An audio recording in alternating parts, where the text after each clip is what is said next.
இந்த நாளுக்காய் மக்கு சோத்திரம், இந்த அற்புத கரங்களுக்காய் நன்றி. எங்களை இதுவரை வழி நடத்தினவர், இனியும் நீ வழி நடத்த போவதற்காய் சோத்திரம். இந்த வார்த்தை உயிர்ப்பிக்கிற வார்த்தைகளால், எங்களை வழி நடத்துகிற வார்த்தைகளால், நீ இருக்க போற ஒவ்வொரு வார்த்தைக்கும் ஜீவனும் ஆவியுமா இருப்பதற்காய் சோத்திரம். தொடர்ந்து நம்முடைய கிருபை தாங்கட்டும். இயேசுவின் நாமத்தில் ஜெபிக்கிறோம் பிதாவே, ஆமென். வேகமா படிப்போம். லூக்கா அதிகாரம் 10ஆம் அதிகாரம் 19ஆம் வசனம். நான் நல்லா தெரிஞ்ச வசனம் தான். Luke chapter 10 verses 19. அதான் படிங்க. Luke verses 10 verses 19. லூக் 10:19. சர்ப்பங்களையும் தேள்களையும் மிதிக்கவும்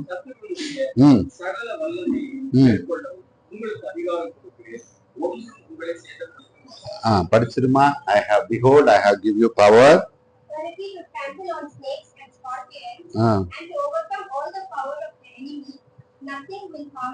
Nothing will harm you. தேவனுடைய பிள்ளைகள், ஆண்டவருடைய பிள்ளைகளுக்கு ஒரு அதிகாரம் கொடுத்திருக்கு. எப்படிப்பட்ட அதிகாரம்? சர்ப்பங்களை தேள்கள் மிதிக்கவும், சத்துருடைய சகல வல்லமை. அப்படிதான் இருக்கா? கொஞ்சம் வல்லமையில் இருக்கா? சகல வல்லமையில் இருக்கா? சகல வல்லமையை மேற்கொள்ள நமக்கு என்ன செஞ்சிருக்காரு? அதிகாரம் கொடுத்திருக்காரு. ஒண்ணுமே நம்மள என்ன செய்யாதான்? சேதப்படுத்தாது. இது ஆண்டவருடைய பிள்ளைகளுக்கு கொடுக்கப்பட்ட ஒரு அதிகாரம். இந்த அதிகாரத்தை பெற்றவர் இயேசு. பாருங்க, அவர் முதலாவது பெற்றிருக்காரா? ஆமா. பாருங்க, வானத்திலும் பூமியிலும் அவருக்கு அதிகாரம் கொடுக்கப்பட்டது. அந்த அதிகாரத்தை யாரு கொடுத்திருக்காரு? உங்களுக்கும் எனக்கும் கொடுத்திருக்கிறார். அப்போ ஒரு ஆண்டவருடைய பிள்ளைகளாய் இருக்கிறவனுக்கு முதல் கேரக்டர் என்னன்னா, அவன் தேவனுடைய அதிகாரம் பெற்ற மனுஷனா அவன் இருப்பான். If you are in a Christ, you have the authority in the God. பாருங்க, ஒருத்தன் கிறிஸ்துவுக்குள்ள இருந்தா அவன் எப்படிப்பட்டவனா இருப்பான்? 2 கொரிந்தியர் 5ஆம் அதிகாரம் 17ஆம் வசனம் இப்படி இருக்க,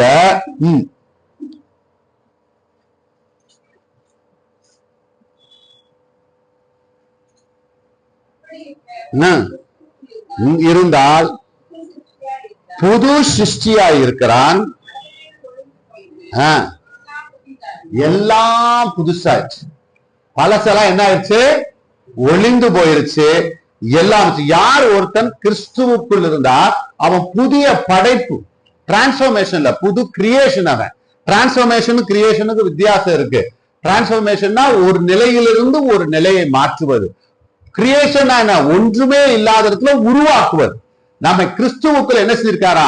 புது மனிதனாய் உருவாக்கி இருக்கிறார். இந்த உருவாக்கப்பட்ட மனிதனுடைய இருதயம் வித்தியாசமான இருதயம். அது எப்படிப்பட்ட இருதயம்? அதையும் ஆண்டவர் சொல்லி இருக்கிறாரு. எசேக்கியேல் 36ஆம் அதிகாரம் 26ஆம் வசனம். உங்களுக்கு நவமான இருதயத்தை கொடுத்து, எசேக்கியேல் 36:26 எப்படி எழுதிட்டாரா? உங்களுக்கு moreover new heart, new spirit,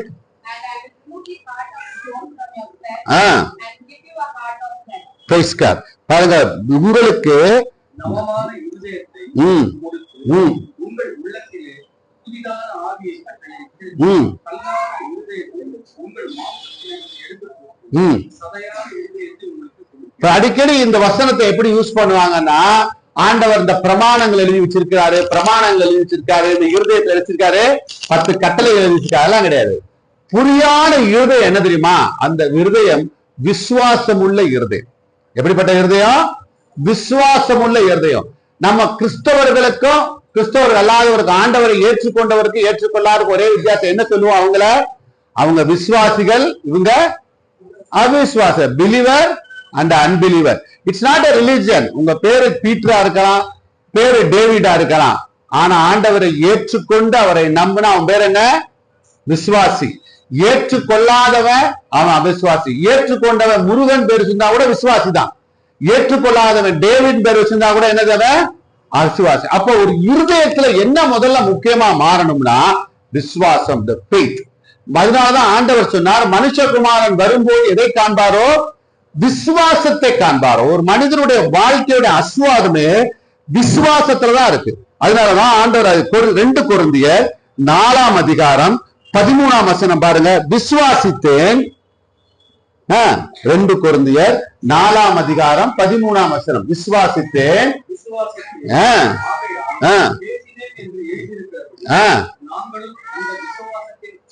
விசுவாசத்தின் ஆவியை பாருங்க, இங்கிலீஷ்ல படிச்சிருமா ஃபாஸ்டா?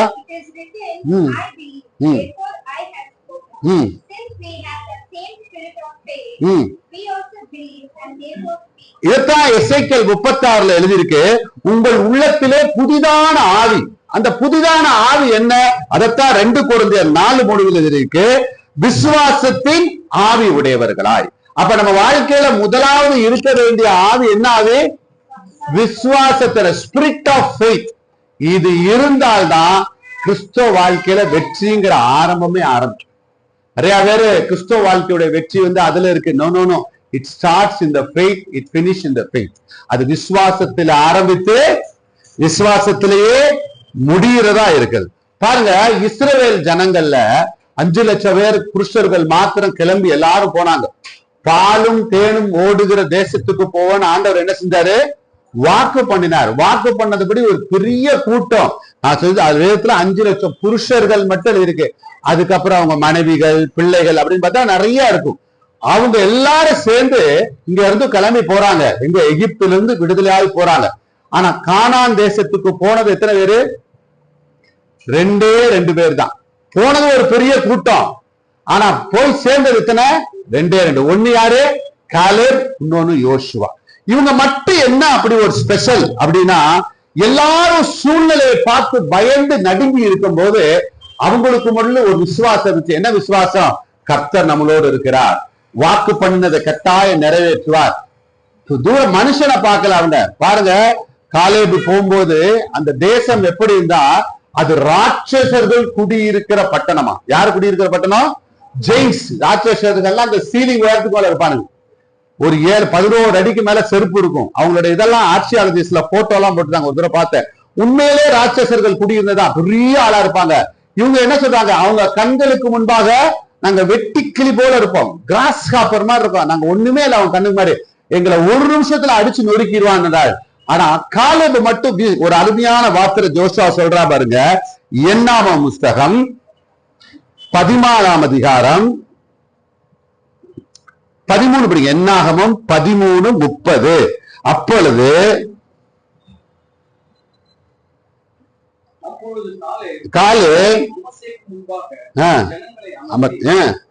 உடனே போய் பாருங்க, அவங்க சொல்றாங்க பெரிய ராட்சசர்கள் சொல்லி, பெரிய ஆளு, நம்ம போனா தோத்து போயிடுவோம், அவங்க நம்ம அடிச்சிருவாங்க, நம்ம ஜனங்கள்லாம் கண்ணுக்கு முன்னாடி வெட்டுக்கிளியா இருப்பாங்க. காலையில் மட்டும் ஒரு வார்த்தை தைரியமா சொல்லி, உடனே வாடா, நம்ம என்ன செஞ்சிடலாம், ஈஸியா அவனை ஜெயிச்சிடலாம். காரணம் என்ன? கர்த்தர் நம்மளோடு கூட இருக்கிறார். அப்போ ஒரு மனிதனுடைய அஸ்திபாரம் எதுல இருக்குன்னா, வாழ்க்கையில ஜெயிக்கிறதுக்கு எது இருக்குன்னா, முதல்ல தேவை என்ன சொல்லுங்க? விசுவாசம். இந்த விசுவாசம் தான் ஒரு மனிதனுடைய அஸ்திபாரமே. ஒரு மனிதன் ரட்சிக்கப்பட்டதுக்காண்டி ரோமர்ல அழகா எழுதிருக்கு, நீங்க கிரியையினால் அல்ல கிருபையினால ரட்சிக்கப்பட்டீர்கள், இது உங்களால் உண்டானதுல தேவனுடைய ஈவு, it's a gift from the Lord. அப்ப நீங்களும் நானும் ரட்சிக்கப்படுறதுக்கு நம்ம தவம் பண்ணல, பெரிய பெரிய பரிசுத்தத்தை கொண்டு போய் சேரல, ஒன்னே ஒண்ணு செஞ்சோம், அப்பா இயேசு சிலுவையில நமக்காக அடிக்கப்பட்டதை விசுவாசிச்சு. இதை விசுவாசிச்ச எல்லாருமே யாராயிட்டாங்களா? தேவனுடைய புத்திரர் ஆயிட்டாங்க. அதுதான் தேவனுடைய. அதனாலதான் ஒரு மனுஷன் விசுவாசித்தா அவனுடைய வாழ்க்கை அப்படி இருக்கு. ஆனா விசுவாசத்தை விலகுற ஒரு காரியமும் இருக்கு. பாருங்க, எபிரேயர் புஸ்தகம் 3:12.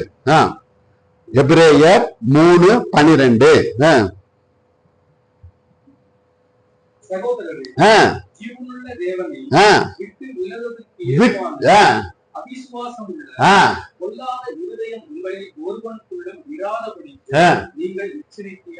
அப்ப அவிசுவாசம் இருந்தா அந்த இருதயம் எப்படிப்பட்ட இருதயம்?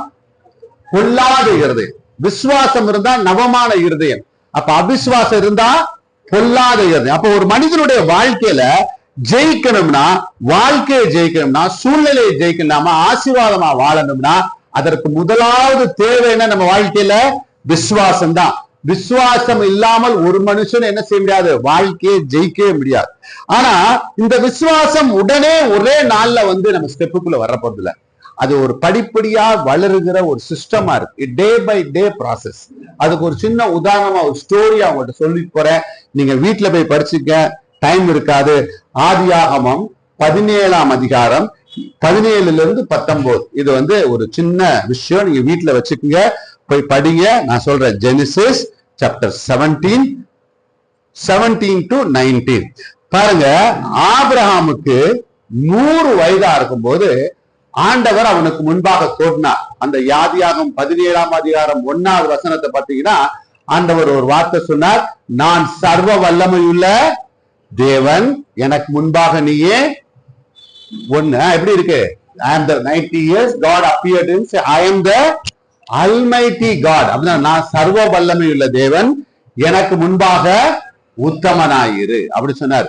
ஆண்டவர் ஆபிரகாமுக்கு தோன்றி, நான் எல்லாத்தையும் செய்ய வல்லவன், எனக்கு முன்னாடி நீ எப்படி இருக்கணும், உத்தமனா மட்டும் இருக்கணும்னு சொல்லி. அதே 17ஆம் வசனம் பாத்தீங்கன்னா, ஆண்டவர் அவனுக்கு சொல்றாரு, உனக்கு ஒரு குழந்தை பிறக்கும். அப்பொழுது ஆபிரகாமுக்கு எத்தனை வயசு? 100 வயது. அப்ப ஆபிரகாம் சொல்றாரு, 100 வயதுல எனக்கு பிள்ளை பிறக்குமோ, 90 வயதான சாரால் பிள்ளை பெறுவார்கள் என்று சொல்லி, இஸ்மவேல் உமக்கு முன்பாக என்ன செய்தோம், பிழைப்பான். இஸ்மவேல் யாரு? அவனுடைய சர்வன்ட் மூலமா பிறந்த குழந்தை. அவனுக்கு நம்பிக்கையே இல்ல. ஆண்டவர் வாய்களை திறந்து சொல்றாரு, அப்பா அவனுக்கு குழந்தை பிறக்கும், 100 வயதானால். அதனாலதான் முதல் வார்த்தை சொன்னார், நான் எப்படிப்பட்ட தேவன், சர்வ வல்லமை உள்ள தேவன், என்னால கூடாத காரியம் ஒண்ணுமே இல்லைன்னு சொல்லி, உனக்கு 100 வயதுல ஒரு குழந்தை பிறக்கணும். குழந்தை பிறக்கணும் அப்புறம் அம்மா நான் அக்செப்ட் பண்ணல, சிரிச்சா. அது எப்படா குழந்தை பிறக்கும், எனக்கு 100 வயசு, சாராளுக்கு 99 வயசு. அப்ப ஒண்ணு செய்யுங்க ஆண்டவர். ஆண்டவருக்கு ஐடியா நம்ம கொடுக்குற மாதிரிதான் அவனு கொடுக்குறான். என்கிட்ட ஒரு பிள்ளை இருக்கு, அந்த பிள்ளை பேர் என்ன, இஸ்மவேல். அதை ஆசீர்வதிங்க, அது என் வீட்டுல வளரட்டும், அது எனக்கு பெருகட்டும். அப்ப ஆண்டவர் சொன்னாரு, இல்ல இல்ல இல்ல, உன் கர்ப்பத்திலிருந்து பிறக்கிற குமாரனோடு தான் நானு உடன்படிக்கை பண்ணுவேன், இஸ்மவேலோட, உன்னோட. இப்ப நம்மளும் பல விஷயத்துல எப்படி தெரியுமா, ஆரம்பிக்கும் போது நம்ம லைஃப்ல நம்ம ஒரு சின்ன காரியத்துலதான் முதல்ல விசுவாசத்தை கொண்டு போவார். உங்களுக்கு பைனான்ஸ் ரீதியா சொன்னா புரியும்னா சொல்லலாம், முதல்ல ஒரு வீட்டு வாடகைக்கு ஒரு விசுவாசத்தை கொடுப்பார். ஒரு 15,000 ரூபாய் 10,000 ரூபாய் கட்டணும்னா முதலாவதுல அந்த விசுவாசம் வளரணும். அந்த விசுவாசத்துல ஆண்டவர் கொடுப்பார்னு காத்திருக்கிற வாழ்க்கை தான் அடுத்து பெரிய வாழ்க்கையில கொண்டு. அதே போலதான் ஆபிரகாமுக்கும் முதலாவது அவனால் நம்ப முடியல, நம்ம சரீரம் செத்து போச்சு, சாரால் முடிக்கல, இப்ப எப்படி என்ன குழந்தை பிறக்கும், அது எப்படி ஆண்டவரை நடக்கும்? ஆனா ஆண்டவர் சொல்றாரு, உன்னுடைய கர்ப்பத்தில் பிறக்கிற குமாரன் தான். ஆனா அவன் நாளுக்கு நாள் என்ன செய்தான், விசுவாசத்துல படிப்படியா வளர்ந்தான். வளர்ந்து எந்த நிலைமைக்கு போனா, ரோமர் 4ஆம் அதிகாரம் 19ஆம் வசனம் எடுத்து படிச்சு பாருங்க. Romans 4:19 to 21. அவன் விசுவாசத்தினாலே பலவீனமாய் இருக்கவில்லை. அவன் ஏறக்குறைய 100 வயதுள்ளவனாய் இருக்கும் தன் சரீரம் செத்து போனதையும் சாராளுடைய கர்ப்பம் செத்து போனதையும் எண்ணாதிருந்தான். தேவனுடைய வாக்குத்தத்தத்தை அவன் அவிசுவாசமாய் சந்தேகப்படாமல் தேவன் வாக்குத்தத்தம் பண்ணியதை நிறைவேற்ற வல்லவராய் இருக்கிறார் என்று முழு நிச்சயமாய் தேவனை மகிமைப்படுத்தி விசுவாசத்தில் முதலாவது அவன் ஆரம்பிக்கும் போது ஆண்டவர் சொல்றாரு, உனக்கு குழந்தை பிறக்கும். அவனால் நம்ப முடியல. 100 வயசுல எப்படி ஆண்டவர் ஆகும், எப்படி ஆண்டவர் இந்த சரீர செத்து போனதாகும். ஆனா படிப்படியா நாளுக்கு நாள் ஆண்டவருடைய வாக்குத்தத்தங்களை அவன் மகிமைப்படுத்த தேவனை துதிக்க அப்படிதான் இருக்கு. பாருங்க, அவன் பலவீனா இருக்க அவன் என்ன செய்தான், வாக்குத்தத்தத்தை கொண்டு தேவனை மகிமைப்படுத்தினான். இங்கிலீஷ்ல he glorified the Lord எழுதியிருக்காமா, எப்படி இருக்கு பாருங்க, gave glory to God. எந்த அளவுக்கு ஆண்டவரோடு நெருங்கி நடந்து அவரை மகிமைப்படுத்த ஆரம்பிக்கிறனோ அந்த அளவுக்கு அவன் விசுவாசம் என்னவாது, பலமா மாறுது. அப்பதான் அவனுக்கு தெரியுது, நிச்சயம் ஆண்டவர் சொன்னதை செய்ய வல்லவர். அப்ப விசுவாசத்தை தோற்கிறவர் இயேசுதான், விசுவாசத்தை முடிக்கிறவரோ இயேசுதான். அதுக்குதான் நாங்க ஒவ்வொரு நாள் சொல்றோம், நீங்க வேதத்தை படிங்க, ஆண்டவரோட நடங்க, ஜெபிங்க, சபைக்கு வாங்க. இப்படி நீங்க டே பை டே செய்யும்போது உங்களை அறியாம என்ன செய்யும், விசுவாசம் உங்களுக்குள்ளே வளர. விசுவாசம் இல்லாத சந்ததிமா வீட்டுக்குள்ளே முடங்கி இருந்து அந்த வசனத்தை சொல்லி இந்த நான் பெரிய ஆள். ஆண்டவர் கொடுக்காத விசுவாசத்தை நம்ம பெற்றுக்கொள்ளவே முடியாது. விசுவாசத்தை ஸ்டோர் பண்ண முடியாது. ஞாபகம் வச்சுங்க, you cannot store the faith. அந்த நேரத்துக்கு தேவையான விசுவாசத்தை ஆண்டவர் கொடுப்பார். அந்தந்த நேரத்துலதான் அப்பப்ப கிடைக்கும். அதுக்கு என்ன செய்யணும்? அப்ப அந்த ஜெபத்தினுடைய வாழ்க்கையில வேத வார்த்தையில நம்ம தங்கி இருக்கிற பழக்கத்துக்கு கொண்டு வரணும். நேற்று இருந்த ஜெபம் இன்னைக்கு உங்களை காப்பாத்தாது. அன்றன்றைய நாளைக்கு அதனது பாடுபோதும். அப்படியே ஆண்டவர் சொன்னார். ஒவ்வொரு சூழ்நிலைக்கும் ஒரு விசுவாசம் தேவை, ஒவ்வொரு காரியத்திற்கும் ஒரு விசுவாசம் தேவை. அந்த விசுவாசத்தை யார் கொடுக்க முடியும்? ஆண்டவராகிய இயேசு கிறிஸ்து மட்டும்தான். அதனாலதான் சொன்னேன், ஒரே நாள்ல விசுவாசம் வந்து போகிறது இல்ல, ஒவ்வொரு நாளும் படிப்படியா இருக்கு. அதுதான் அழகா எழுதியிருக்கு. எபிரேயர் புஸ்தகம் 11ஆம் அதிகாரம் 6ஆம் வசனம். விசுவாசம் இல்லாமல் எபிரேயர் 11:6 வேகமா. விசுவாசம் இல்லாமல்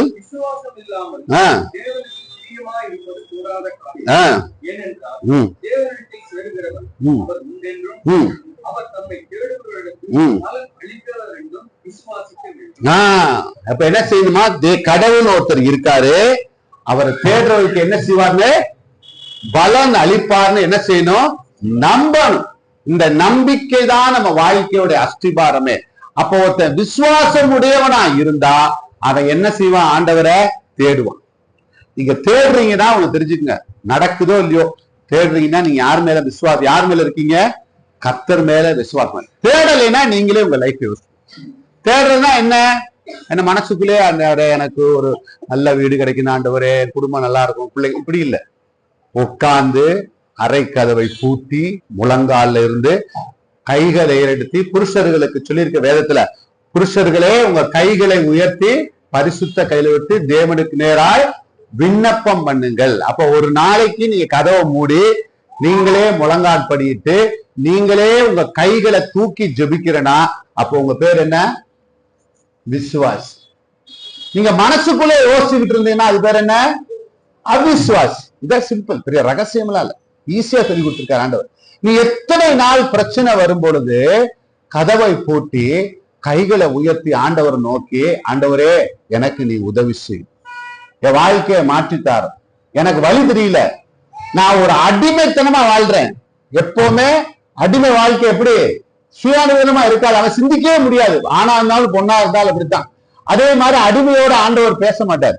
சுயாதீனம் உள்ளவனா அடிமையோட பேச மாட்டாங்கன்னா என்ன சொல்றேன்? மனுஷனுக்கு உங்களை அடிமையாக்காதிருங்கள் இருக்காரு.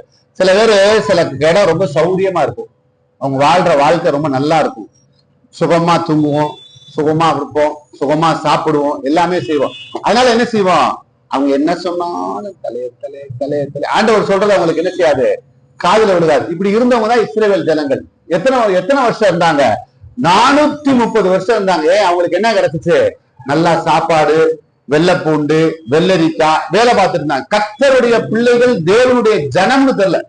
அப்புறம் ஆலோட்டிகள் வந்து ஒரு கொடுமைப்படுத்த ஆரம்பிச்சோடுதான் அவங்க கூக்குரல் கட்ட ஆரம்பிச்சிட்டாங்க, ஆண்டவரே என்ன காப்பாத்துங்க காப்பாத்துங்க. பஞ்சத்துக்கு ஒரு 70 பேர் சேர்ந்து இஸ்ரவேலுக்கு போனாங்க. இஸ்ரவேல்ல இருந்து கிளம்பி எழுத்து போறாங்க, பஞ்சமா இருக்கே சாப்பிட போவோம்னு சொல்லி. அது ஒரு பெரிய ஜனக்கூட்டமா மறைஞ்சு அங்கேயே செட்டில் ஆயிட்டாங்க. இன்னைக்கு பலருடைய லைஃப் அப்படித்தான். இன்னைக்கு சின்ன இடத்துல உட்காந்துக்கிட்டு இதுதான் எனக்கு கம்ஃபர்ட் ஜோனு, இதான் எனக்கு கம்ஃபர்ட் ஜோனு, இதான் எனக்கு கம்ஃபர்ட் ஜோனுன்னு அங்கேயே உட்கார்ந்து இருக்கோம். ஏன் அடுத்த ஸ்டெப்புக்கு போக முடியல? காரணம் என்ன? கைகளை உயர்த்தி கர்த்தரை நோக்கி ஜெபிக்கிற பழக்கம். அதனால அடுத்த இடத்துக்கு ஆண்டவர் கூட்டிட்டு போக முடியல. அவர் கூட்டிட்டு போக விருப்பப்படுறாரு, ஆனா என்ன செய்யல? முடியல. அப்ப முதலாவது நீங்க தெரிஞ்சுக்கணும், ஆண்டவரை விசுவாசிக்கிறவர் அவர் குன்றென்றும் அவரை தேடுகிறவர்களுக்கு என்ன செய்தாரா? சொல்லுங்க, தேடுகிறவர்களுக்கு என்ன செய்வாரு? பலன் அளிப்பார். இப்ப எத்தனை பேர் இருக்காங்க. நம்ம நேற்று இவர் நாதன் சொன்ன மாதிரி உபவாசம் ஜெபம் நீங்க நடத்தணும். நீங்க மட்டும் ஒரு இங்க டெய்லி ஒரு 1000 ரூபாய் கொடுக்குறேன்னு சொன்னா எத்தனை பேர் வந்திருப்பீங்க? குடு இந்த இடமே ஒரு 2000. ஆனா அந்த 1000 ரூபாயோட பெருசு விசுவாசமும் ஜெபமும். அந்த ஜெபத்தினுடைய வேல்யூ தெரியாததுனாலதான் நீங்க பேசாம உட்கார்ந்துருக்கீங்க. இதுல என்ன தெரியுமா பெரிய கஷ்டமான? ஜெபத்தினுடைய வேல்யூ தெரியாததுனால நாளுக்கு நாள் நாம தான் மாற்றமே தவிர கர்த்தருக்கு ஒரு ப்ராப்ளம் இல்லை. மாட்டிட்டு என்ன செய்யறோம்? நம்மளே சமாதானம் பண்ணிக்கிறோம். அதனாலதான் சொன்னாரு, என் ஜனங்களுடைய சீல்படுத்த யாரும் இல்ல, காயம் கற்ற யாரும் இல்ல, சமாதானம் இல்லாமலும் சமாதானம் சொல்லிக்கிறாங்க. இசைக்கேல்ல எழுதிருக்கு. பிரச்சனைகள் இருக்கு, குழப்பங்கள் இருக்கு, அதை சரிப்படுத்துறதுக்கு தேவனுடைய சமூகத்தை போக ரெடி இல்லை. ஆனா என்ன செய்யறோம் நம்ம மனசுக்குள்ளே, அதெல்லாம் சரியாயிடும், அதெல்லாம் சரியாயிடும், அதெல்லாம் சரியாயிடும், அப்படிலாம் சரியாகாது. ஜெபிக்காம எதுவுமே சரியாகாது. இதுதான் சிஸ்டம். அப்ப யார் ஜெபிப்பா? விசுவாசம் உள்ளவன் ஜெபிப்பா. அதனாலதான் விசுவாசிக்கிறவர்கள் அவரை தேடுவார்கள். இன்னைக்கு நீ தேடலைன்னா ஒரே ஒரு விஷயம், ரொம்ப கஷ்டமான வேலை இல்ல, நீ என்ன செய்யல, நீயே சொல்லுங்க, என்ன செய்யல? ஜெபிக்கல, விசுவாசிக்கல. இவ்வளவுதான் சிம்பிளா. பாருங்க, ஒரு மனிதன் தேவனை தேட ஆரம்பிச்சானால்தான் அவன் என்னைக்குமே என்ன இருக்கான்? கர்த்தருக்குள்ள புது சிருஷ்டியா இருக்கா. பாருங்க, எப்பொழுதுமே வெளிப்படுத்தின விசேஷத்துல அழகான ஒரு வசனம் இருக்கும். எப்படின்னா, மேற்கொள்ளுகிறவர்கள், பாருங்க வெளிப்படுத்தின விசேஷம் 2ஆம் அதிகாரத்துல ஒவ்வொரு அப்படிதான் இருக்கு. ஒவ்வொரு சபையா படிமா, சர்தியா சபைக்கு படி, டக்குன்னு வேமா படி. உன் கிரியைகளையும் ஏதாவது ஒண்ணு படிமா, டக்குன்னு நீ சைத்து கொண்டிருக்க. என்னம்மா அது கூட கிடைக்கிறது கஷ்டமா இருக்கு, நானே பைபிள் எடுத்துறேன், சொல்லுங்க.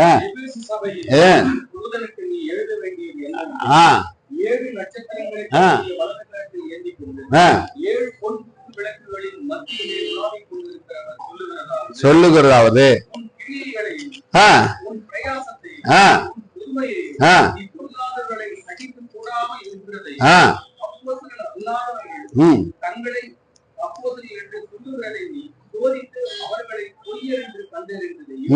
நீ சகித்துக் கொண்டிருக்கிறதையும் பொறுமையா இருக்கிறதையும் என் நாமத்தை இழைப்படையாமல் பிரயாசப்பட்டதையும் அறிந்திருக்கிறேன். ஆனாலும் நீ ஆதியில் கொண்டிருந்த அன்பை விட்டு உன் பேரில் எனக்கு குறை. ஆதியில இருந்த கொண்ட அன்பை விட்டுட்ட, நீ இந்த நிலைமையிலிருந்து விழுந்தாய் எழுதியிருக்காரு. அதே 7ஆம் வசனத்தை பாருங்க.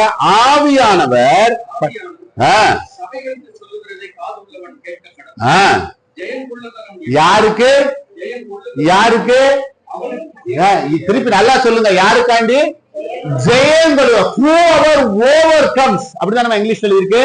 whoever overcomes I will give the eat of tree of life. அப்ப ஜெயம் கொள்ளுகிறவளுக்கு நான் புசிக்க என்ன கொடுப்பேன்? ஜீவ விருட்சத்தின் கனியை கொடுப்பேன். இந்த ஜீவ விருட்சத்தின் கனியை உங்களுக்கு தெரியும் நினைக்கிறேன். ஆதியாமத்துல இந்த பழத்தை தான் சாப்பிடக்கூடாதுன்னு ஆண்டவர் விளக்குனார், தொடக்கூடாதுன்னு. ஆனா முதல்ல என்ன செஞ்சான்? ஏவா அதைத்தான் சாப்பிட்டான். ஆனா கடைசி காலத்துல அந்த பழத்தை தான் கொடுக்க ரெடியா இருக்காரு. ஆனா அதுக்கு ஒன்னே ஒண்ணு என்ன செய்யணும்?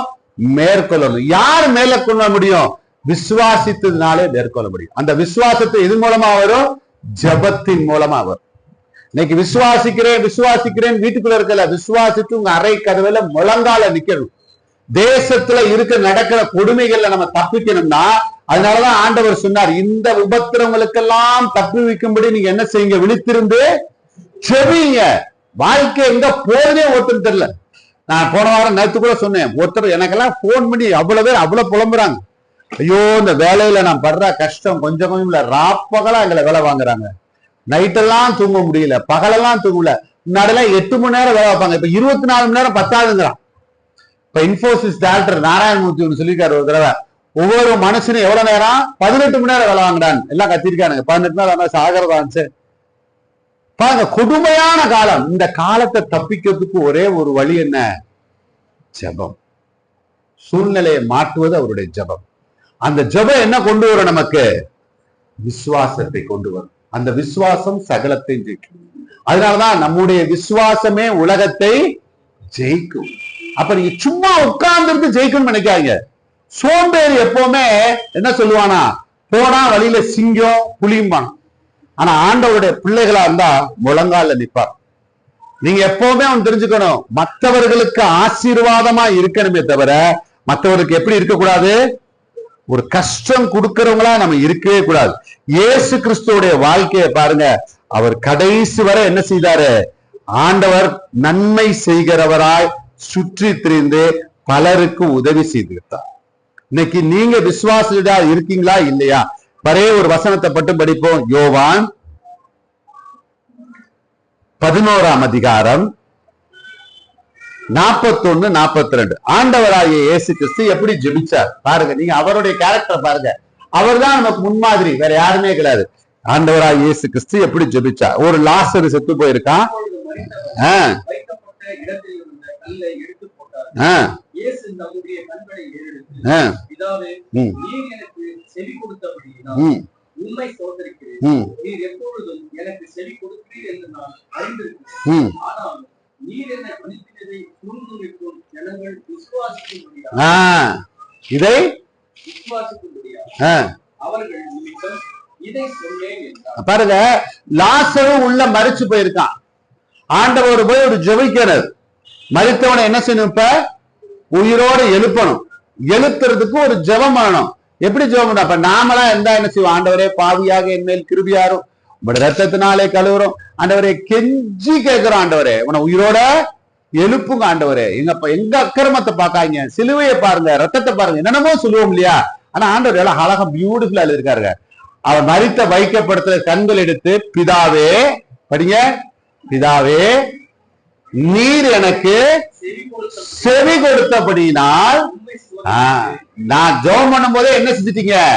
கேட்டுட்டீங்க. அதனாலதான் ஆண்டவர் சொன்னாரு, நீங்கள் ஜெபித்தவுடன் சோஸ்திரம் சொல்லுங்க, ஏன்னா பெற்றுக்கொண்டோம் என்று விசுவாசித்து சோஸ்திரம் சொல்லுங்க. ஒரு பிரேயர் பண்ணோட என்ன செய்யணுமா? கிடைச்சிருச்சு எனக்கு அப்படின்னு நம்பி ஆண்டவருக்கு தேங்க்ஸ் சொல்லணும். அதுதான் உண்மையான விசுவாசம். நாளைக்கு கிடைக்க போறது இல்ல. அதனாலதான் நான் சொன்னேன், சாராலும் ஆபிரகாமும் குழந்தை பிறக்கிறதுக்கு முன்பாகவே பிறந்ததா நினைச்சு சோஸ்திரம் சொன்னாங்க. அதே போல ஜெபிக்கும் போது நம்ம கிடைக்கிறதுக்கு முன்பாகவே கிடைச்சதா சொல்றதுதான் சோஸ்திரம். முதல்ல வாயை திறந்து சோஸ்திரம். வெளியில சொல்றோமோ இல்லையோ, வாயை திறந்து சொல்லணும். ஒரு பைக் வேணுமா, ஒரு கார் வேணுமா, முதல்ல ஜெபிங்க. இஎம்ஐல வாங்கி உடனே டக்கு டிக்குன்னு அங்கிட்டு போட்டு, அதெல்லாம் பெரிய விஷயம் கிடையாது. அது என்ன பெரிய விஷயம்? அப்புறம் உங்களுக்கும் ஆண்டவர் பிள்ளைக்கு என்ன வித்தியாசம்? அவங்களுக்கும் தெரியும். உங்களை விட அவங்களுக்கு அழகா கால்குலேட் பண்ண தெரியும். இப்படி போட்டு அப்படி போட்டு இன்ட்ரெஸ்ட் இல்லாம லெஸ் இன்ட்ரெஸ்ட்ல வாங்க தெரியும். அப்படி இல்ல, அவரோடு கூட இருந்து ஜெபிச்ச ஆண்டவர் ஒரு வாக்கு தக்கம் கொடுத்திருக்காரு. நான் கட்டாத வீட்டையும் நட்டாத திராட்சை தோட்டத்தையும் உங்களுக்கு என்ன செய்வேன்? கொடுப்பேன். இதுதான் ஆண்டவர் நமக்கு கொடுத்த வாக்கு தத்தம். அப்போ ஒரு மனிதன் வாழணும்னா முதலாவது அவனுக்கு தேவை வெற்றியுள்ள வாழ்க்கை வேணும்னா என்ன வேணும்? வெற்றியுள்ள வாழ்க்கை எதுல இருந்து வரும்? விசுவாசத்தினாலே. பாருங்க, அதுதான் ரொம்ப ரொம்ப ரொம்ப முக்கியம். ஆனா அந்த விசுவாசம் எங்க இருந்து புறப்படும்? சொல்லுங்க, ஜெபத்தினால. எபிரேயர் புஸ்தகம் 11ஆம் அதிகாரம் 1-2 படிச்சிருங்க. அதே வேமா இப்போ எபிரேயர் 11:1-2. ஃபாஸ்டா.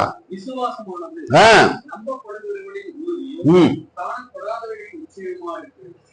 அதனாலே நற்சாட்சி பெற்றார்கள். விசுவாசத்தினாலே நாம் உலகங்கள் தேவனுடைய வார்த்தையினால் உண்டாக்கப்பட்டது என்றும் இவ்விதமாய் காணப்படுகிறவைகள் தோன்றப்படுவதனால் உண்டாகப்படவில்லை என்றும் அறிந்திருக்கிறோம். போதும், இதுல மட்டும் படிங்க. இங்கிலீஷ்ல படிமா. Faith is the confidence in what we hope for and assurance about what we want. This is what the ancient recommended for. போதுமா? பாருங்க, விசுவாசம் என்பது நம்பப்படுகிற உறுதியும் காணப்படாதவைகளையும் நிச்சயமா இருக்கிறது. விசுவாசத்திலே பெஸ்ட் விசுவாசம் என்ன தெரியுமா? ஆண்டவராகிய இயேசு கிறிஸ்து தேவன் தான் பெரிய விசுவாசி. ஏன் தேவன் பெரிய விசுவாசின்னு சொன்னேன்? மனுஷன் பாவம் செய்து முடிச்ச உடனே ஆண்டவர் என்ன தெரியுமா சொன்னாரு? அவனை மீட்கிறதுக்காக ஒரே ஒரு வார்த்தை சொன்னாரு, இந்த சர்ப்பத்தின் தலைய உன்னுடைய வித்து என்ன செய்யும்? மிதிக்கும், நசுக்கும். எத்தனை வருஷத்துக்கு முன்னாடி நடந்தோடனே? சர்ப்பத்தின் வித்துனா யார? பிசாசின் தலைய ஏசாமி பிறந்து சிலுவையில அடித்து அவன் தலையை நசுக்குவார்னு சொல்லி அவர் பிறக்கிறதுக்கு முன்பாகவே, உலகம் தோற்றுவதற்கு முன்பாகவே தீர்மானித்து வைத்திருக்கார். அப்ப அவர் அப்படி தீர்மானி வச்சிருக்காருன்னா, உங்களை என்னை எப்ப தேர்ந்தெடுத்தார்? 20 வயசுலயா? 30 வயசுல? தாயின் கயிற்றில் இருக்கும்போது. அது அப்படியே வேதத்துல என்ன இருக்கு? உலக தோற்றத்துக்கு முன்பாகவே உங்களை என்னையும் முன்குறித்து வைத்திருக்கிறார். அப்ப முன்குறித்த நம்மளை யாராவது கைவிடுவாரா? நீங்க யோசனை பண்ணி பாருங்க. லைஃப்ல என்னைக்காவது நம்ம தோப்போமா? ஆனா நம்ம தோற்கிறதுக்கு ஒரே ரீசன் என்ன? பயம். அதனாலதான் வெளிப்படுத்துற வருஷம் 21 சொல்லி இருக்கு, பயப்படுகிறவர்களும். முதல்ல அதான் எழுதியிருக்கு, பயப்படுகிறவர்களும், விக்கிர ஆராதனைக்காரர்களும், விபச்சாரக்காரர்களும் இரண்டான மரணமாகிய அக்கினி கடலில் தள்ளப்படுவார்கள். அப்ப முதலாவது தள்ளப்படுறது யாரு? பயம். பூரண அன்பு பயத்தை புறம்பே போகும். பூரண அன்பு எங்க இருந்து வரும்? விசுவாசத்தில். இன்னைக்கு உங்க லைஃப் தோல்வியா இருக்குன்னா அது காரணம் இயேசு இல்ல, அது காரணம் என்ன? அவிசுவாசம். நல்லா ஞாபகம், நீங்க ஆண்டவர் அழகான ஒரு வார்த்தை சொன்னாரு, ஒரு கடுகளவு விசுவாசம் இருந்து மழைய பார்த்து பேர்ந்து சமுத்திரத்துல போய் விழுனாலும் விழுகுமா? அவர் பொய்யெல்லாம் சொல்ல மாட்டாரு, என்ன உங்களை மாதிரிலாம். அவர் ஒரு தடவை சொன்னதுதான். என் லைஃப் சேஞ்ச் ஆகல, என் வைஃப் ஆசீர்வாதமா இல்லைன்னா அவரை செக் பண்ண வேணாம், உன்னையும் நீ செக் பண்ணு. நம்ம விசுவாசிக்கிறோமா, ஜெபிக்கிறோமா, ஆண்டவருடைய வார்த்தையை தைரியமா சொல்றோமா, வாக்கு தத்துவத்தை சொல்றோமா? எபேசியர் 6:11 சொல்லுவாரு, ஆவியின் பட்டயம் வசனமாகிய பட்டயத்தை எடுத்துக்கொண்டு sword of the spirit அதை எடுத்து வாக்கு தத்தங்களை சொல்லி ஜெபிக்கிறோமா? Are you praying, use the promises? அது நம்ம வாழ்க்கையை மாற்றும். புலம்புறது என்ன செய்யும்? வாழ்க்கைய மேலும் மேலும் கீழே கொண்டு போகும். 1 கொரிந்தியர் 10 எழுதியிருக்கு, அவர்கள் ஒருவர் முறுமுறுத்து வழியில என்ன செஞ்சாங்க? சங்காரமா வழியில ஒருத்தர் திட்டிக்கிட்டு புலம்பிட்டு மாதிரியாவது இருக்கலாம். ஒண்ணு கிடைக்காம போயிடுச்சுன்னா என்ன செய்வோம்? அன்னைக்கே உன்னாலதான், அன்னைக்கே உன்னாலதான் நடந்துச்சு, உன்னாலதான் இப்படி ஒருத்தர் சொல்லியே நம்ம வாழ்க்கை அழிச்சு. இல்லைன்னா என்ன செய்வோம்? நம்ம புலம்ப ஆரம்பிச்சோம், இப்படி செஞ்சாலும் கிடைக்குமா, அப்படி செஞ்சா கிடைக்கும், எப்படி செஞ்சாலும் கிடைக்காது. ஜபிக்க ஆரம்பிச்சு கைகளை நோக்கி பார்த்து அவரோடு விசுவாசா கிடைக்கும். சிம்பிள். அதான் ஆண்டவர் ஈஸியான வார்த்தை சொன்னாரு, என் நாமத்தினால சொல்லுங்க,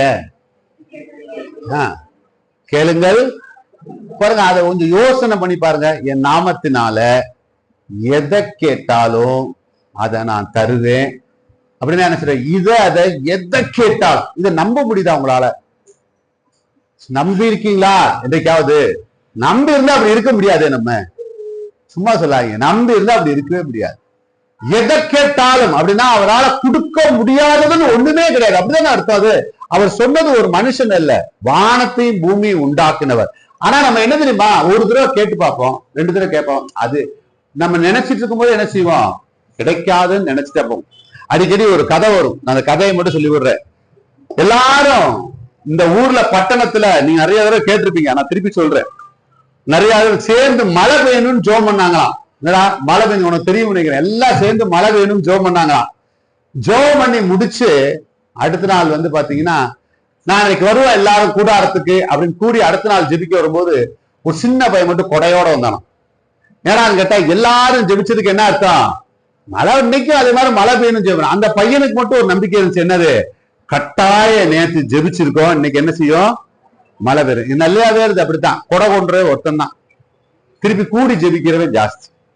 அந்த விசுவாசம் தான் மலைகளை பெயர்க்க வைக்கும். அதனாலதான் ஆண்டவர் சொன்னார், கிரியை இல்லாத விசுவாசம் செத்து போச்சு. சும்மா ஆயில சொல்ல, ஆனா கிரியையில காட்டணும். நம்ம தைரியமா இருக்கணும், வாழ்க்கையை போராடி ஜெயிக்க நோக்கணும். ஒரு ஸ்டெப் எடுத்தா நிச்சயம் என்னை ஆசீர்வதிப்பான்னு சொல்லணும். கையிட்டு செய்யும் பிரயாசங்களை ஆசீர்வதிப்பேன்னு சொன்னா இறங்கி பார்க்கணும். இங்கே ரூமுக்குள்ள உட்காந்து என்ன ஆண்டவரே ஒரு பிசினஸ் ஆரம்பிக்கணும்னா ஆரம்பிச்சணும். வீட்டுக்குள்ளே உட்காந்து ஆண்டவரே எனக்கு ஆசீர்வதி, எப்படி ஆசீர்வதிக்க முடியும்? எல்லாம் அதாவது மந்திரத்துல மாங்காய் முளைக்கிறது இல்ல கடவுள். they have some formulas. ஈசாக்கு விதை விதைத்தான், கர்த்தர் அவனோடு கூட இருந்து 100 மடங்கு, எத்தனை மடங்கா? 100 மடங்கு மல்டிபிளேஷன். அதெல்லாம் அப்படின்னா பரிபூர்ணம். 100 மடங்கு அறுவடை. ஏன்னா அவர் தைரியமா அவர் சொல்ற இடத்துல விதைச்சான். அந்த தைரியம் வேணும், அந்த விசுவாசம் வேணும். இன்னைக்கு நிறைய பேர் கம்ஃபர்ட் ஜோன்ல இருக்கும். Comfort zone God doesn't like it. ஒருத்தன் யூஸ் பண்ணணும்னு நினைச்சா என்ன தெரியுமா செய்வாரு? முதல்ல அவன் குடும்பம் வீட்டுல இருந்து கட் பண்ணி தூக்கி எரிஞ்சிடுவாரு. அவன் இதோட வேதத்துல வரிசையா பறிச்சு பாருங்க. யோசேப்பு எங்க போனா? சிறைச்சாலைக்கு. ஏன்? தாவீது எங்க போனா? அவங்க அப்பா அம்மா விட்டு துரத்து ஓடப்பட்டான். பவுல் என்ன செஞ்சாரு? எல்லாரையும் விட்டு ரோமர்ல போய் அடிபட்டார். பேதுரு என்ன செஞ்சாரு? தலையில சிலுவையில அடிக்கப்பட்டார். ஏன்? இவங்க எல்லாம் உபயோகப்படுத்தணும்னா வெளியில வரணும். நீ கம்ஃபர்ட் ஜோன்ல உட்கார்ந்தேன்னா அது நல்லா என்ன, இன்னைக்கு தின்னு நாளைக்கு புசித்து நாளைக்கு சாவோங்கிறதான் கணக்கு. அது இல்ல ஆண்டவருடைய வாழ்க்கை. நீ ஆசீர்வாதம் பெற்றமிட மற்றவர்களுக்கு எப்படி இருக்கணுமா? ஆசீர்வாதமா. ஒரே ஒரு ஆபிரகாம் தைரியமா வீட்டை விட்டு வெளியே வந்தா ஒரு பெரிய இஸ்ரேலே வெளியே வந்துச்சு. உனக்குள்ள ஒரு விசுவாசம் இருக்கு, உனக்குள்ள ஒரு வித்து இருக்கு, உனக்குள்ள ஒரு சீடு இருக்கு. ஆனா அந்த சீடை வளர வைக்கிறது யார் கையில இருக்கு? உங்க கையில, என் கையில இருக்கு. அது உங்களை மாத்திரம் இல்ல, உங்க சந்ததியாய் கொண்டு போகும். இன்னைக்கு இருக்கிற நீங்க உங்க பிள்ளைகள் நாளைக்கு நல்லா இருக்கணும்னு நினைச்சீங்கன்னா come out of the comfort zone and believe the God and me. நீங்க அந்த நல்ல ஒரு சௌரியமான இடத்தை விட்டு கர்த்தர் சொல்ற ஒரு இடத்துக்குள்ள போக பாருங்க, தைரியமா போங்க. அவர் ஒரு நாள் நம்மளை என்ன செய்ய மாட்டாரு, கைவிடவே மாட்டார். ஆபிரகாம அவர் பட்டணத்திலே இருந்து ஆசீர்வதிச்சிருக்கலாம், ஆனா அதை விரும்பல. நீ வெளியில வா, பாலும் தேனும் ஓடுற வருஷத்துல உனக்கு காட்டுவேன், உன் தேசத்தை ஆசீர்வதிப்பேன். வெளியில் வந்தார். யோசேப்புக்கு வாக்கு பண்ணும் போது அவங்க அப்பாவோடே இந்த ஆசீர்வதிக்கலாம், செய்யல. கொண்டு போய் சிறைச்சாலையில போட்டு அவனை ஆசீர்வதிச்சார். மோசேக்கு வாக்கு பண்ணினார், உன்னுடைய வச்சுதான் நான் முழு இஸ்ரேலை நான் விடுவிப்பேன்னு சொல்லி. ஆனா அவனை முதல்ல எங்க கொண்டு போனாரு, ஆடு மேய்க்கிற இடத்துக்கு கொண்டு போனாரு. ஆனா அவன் அமைதியா ஆண்டவர் விசுவாசிச்சாங்க. கொஞ்சம் ஒரு வருஷம் இல்ல, 40 வருஷம் அதை செஞ்சான். இன்னைக்கு நீ கம்ஃபர்ட் ஜோனை விட்டு விசுவாசத்துல வெளியே வந்தால்தான் உன் வாழ்க்கைமா. If you still want to be in the pamper, somebody உங்களை கொஞ்சம் தாளாட்டணும்னே நீ வாழ்த்து வச்சுக்க, கொஞ்ச நாள் என்ன செஞ்சிடும், நம்மள அறியாமே நம்ம வாழ்க்கை அழிஞ்சிடும். அதனாலதான் சிறு பிள்ளைகளுக்கு கூட ஆண்டவர் அழகா ஒரு வசனம் எழுதியிருக்காரு, உன் பிள்ளைகளை என்ன செய்து பிரம்பால் அடித்தாலும் சாகான், ஏன் அவனை நீ என்ன செய்யற, நரகத்திலிருந்து தப்பி வைக்கிறேன். தகப்பன் கண்டிக்காத ஒரு பிள்ளை உண்டோன்னு இருக்கார். அவரு கூட உங்களுக்கு அப்பாவா அவர் இருந்தார்னா அவர் சிட்சிப்பார். எதற்காக, விசுவாசத்திற்காக. விசுவாசத்தை நீங்க வளரணும், விசுவாசத்துல ஜெபிக்கணும். தம்முடைய சொந்த குமாரனே கொடுத்தவர் அதோடு கூட சேர்ந்து எதை கொடுக்க மாட்டார், எல்லாத்தையும் கொடுப்பார். ஆனா அதற்கு தேவை ஒன்னே ஒண்ணு, விசுவாசம் தான். ஆண்டவரால் இயேசு கிறிஸ்து இங்க 2 காரியங்களை குறித்து ஆச்சரியப்பட்டார். என்ன தெரியுமா, ஒண்ணு முக்கியமானது, அவிசுவாசத்தை பார்த்து. அவர் அவிசுவாசத்தினால நிறைய அற்புதங்களை செய்யக்கூடாம விட்டு விலகியும் போயிட்டார். இன்னைக்கு உன் வாழ்க்கையில, என் வாழ்க்கையில அற்புதம் செய்யாம தடையா இருக்கிறதுக்கு நீங்க நினைச்சிட்டு, ஐயோ என் பாவம் தடையா இருக்கு, என் அக்கிரமம் தடையா. இயேசுவின் ரத்தம் சகல பாவங்களை நீக்கி நம்மை சுத்திகரிக்கும். அது இல்ல, அவிசுவாசம். அந்த அவிசுவாசம் எப்படி பிரதர் இருக்கு, எப்படி அங்கிள் இருக்கு, எப்படி தாத்தா இருக்கு அப்படின்னு கேட்டீங்கன்னா ஒன்னே ஒண்ணு, இவன் கதவை மூடி கைகளை தூக்கி நீ ஜெபிக்க பழகல. ஏன்னா நீ யார நம்பிட்டு இருக்க, மனுஷனை நம்பி ஓடிக்கிட்டே இருக்க. அவன் காப்பாத்துறான், இவன் காப்பாத்துறான், அவன் சோறு போடுறான், அங்க செய்யறான், அந்த வேலையை காப்பாத்துது. யாரு காப்பாத்த மாட்டாங்க. இயேசுடைய வாழ்க்கையில எல்லாரும் என்னை விட்டு ஓடினார்கள் ஆண்டவராய் இயேசு கிறிஸ்துவே சொன்னார். அதனாலதான் அவர் சொன்னாரு, பச்சை மரத்துக்கே அப்படின்னா பட்ட மரம் நீங்களாம் என்னடா ஆவீங்கன்னு கேட்டாரு. அப்ப நம்ம வாழ்க்கையை முடிக்கிறதுக்கு ஒரே வழி என்ன, விசுவாசம். இந்த விசுவாசத்தை துவங்குவரும் முடிக்கிறவருமாற ஒரே ஆள் யாரு, இயேசு கிறிஸ்து. இன்னையில இருந்து ஞாபகம் வச்சுங்க, உங்க வாழ்க்கையில வேதனையா இருக்கா, கஷ்டமா இருக்கா, கடனா இருக்கா, வேலை இல்லையா, திருமணம் ஆகலையா, முதல்ல நீங்க என்ன செய்யுங்க, கதவுகளை சாத்துங்க, முழங்கால் கடிடுங்க, கைகளை தூக்குங்க. அதனாலதான் தேவனை தேடுகிறவர் அவர் உண்மென்றும் தம்மை தேடுகிறவருக்கு பலன் அளிப்பார் என்றும் விசுவாசிக்க வேண்டுமா. நிச்சயம் தேடுற உங்களுக்கு பலன் அளிப்பார். நீங்க நம்பி போய் பாருங்க. இன்றைக்கு இருக்கிறதை காட்டிலும் 1000 மடங்கு நம்மை ஆசீர்வதிப்பார். எழுதி நிற்போம், ஆண்டவருக்கு நன்றி சொல்லுவோம். ஒரே ஒரு வார்த்தை, கண்களை மூடி சொல்லுங்க, ஆண்டவரே இந்த விசுவாச